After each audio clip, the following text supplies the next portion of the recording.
am Optimus Prime, and this is Prime Reviews. It's Transformers Prime, Beast Hunters Predacons Rising, Target exclusive, Cindersaur versus Smokescreen. And here's the back of the packaging, with nothing cool for me to say. Oh, I've mass shifted again. Oh wait, these guys are just that small.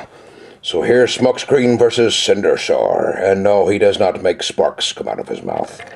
These are so small and tiny, I decided not to review them separately. Although I do like this thing. Kinda Gears of War looking. Come get some. Dead. So his weapon has 3 different pegs, so we can peg it in several different ways. Transformations are very, very tiny and simple to do. You fold this stuff back, flip these pieces forward, and that's pretty much all she wrote. You flip his arms up and put his arms back without breaking them off. This is supposed to snap together like this, but it doesn't want to stay together very well. And because it doesn't want to stay together very well, it just shows how cheap a figure this really is. Really? You're gonna make this guy the next Prime? Yeah, right. It rolls okay, but the transformation's quite simple. Pull his legs apart and down. You separate his arms, like so. You fold them down and around, and then you flip the hood forward. All 3 pieces. And put the hood back like this. Oh, come on. I should have done that first. There we go. And that's pretty much it. You fold his arms up and down. And up and down. Feels like an exercise video. And there you go. There's tiny little Smokescreen. He has very little articulation. His arm rotates at the shoulder, up and down and around. His head doesn't move. His waist doesn't move. His legs will move up and down and in and out. And that's about it. Tiny, tiny, tiny little Smokescreen.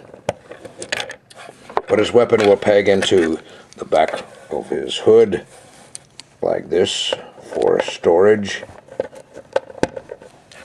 or in vehicle mode, and it also goes in either hand. So there you go. And that's Smokescreen. As for Cindersaur, he kind of looks like a giant flea. He only really looks good from the side. If you turn it this way, he looks pretty bad. This weapon will peg into this hole here, what she said. And, again, multiple pegs, multiple holes, so you can do multiple things with it.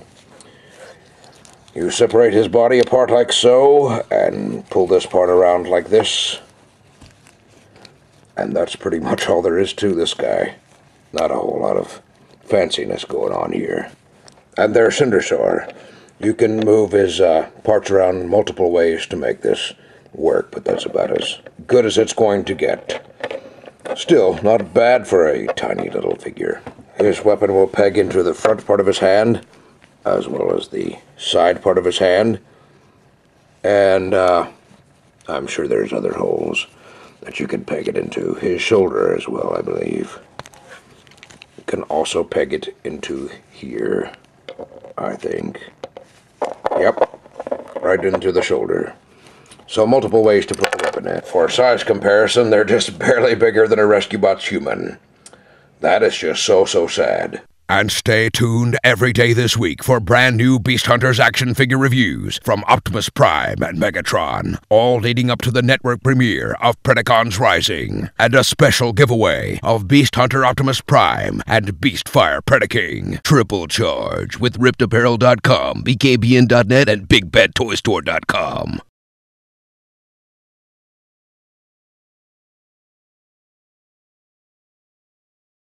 It's Transformers, Beast Hunters, Predacons Rising, Cindersaur,